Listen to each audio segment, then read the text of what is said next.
And this is the story of the Hinterkaifeck farm murders. With its peaceful Bavarian surroundings, the Hinterkaifeck farms seem to be an unlikely spot for one of the 20th century's most puzzling murders. However, in 1922, the homestead was the setting for a case which would baffle German police and would never be resolved. The Gruber family who lived there were social outcasts, with the husband being a notorious wife-beater, and he actually had an incestuous relationship with his daughter. Nevertheless, the events that ensued on the Gruber's farm shocked the local community. In late 1921, the Gruber's maid, Maria, reported hearing disembodied footsteps and voices around the house. She left her position abruptly, afraid that the farm was haunted.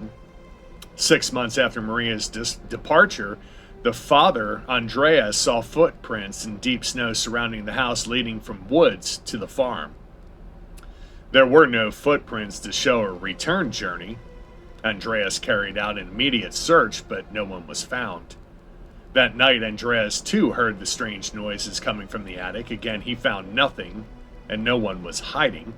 Events took even a stranger turn after that. The next morning, an unfamiliar newspaper was lying on the porch. A few days later, one of the house keys disappeared. Andreas saw scratches on the tool shed's lock, as if somebody had tried to pick the lock.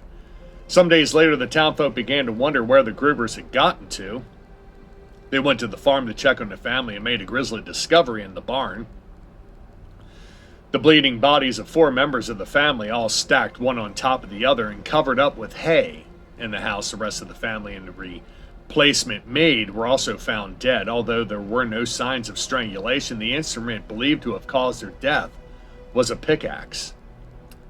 There were a bunch of complicating factors as well. Every one of the bodies had been covered up in one way or another, and while their date of death was found to be March 31st, neighbors had seen smoke from the farm's chimney after that date. There was evidence of the house that meals had been recently eaten. A bed had been slept in, and the farm animals had been fed. There was no evidence of any theft, and jewelry and coins remained untouched in the home. Was it a vengeful spirit that killed the Grubers? Was it a grisly home invasion? Whatever the truth was, the police have yet to solve these murders, so the jury's still out.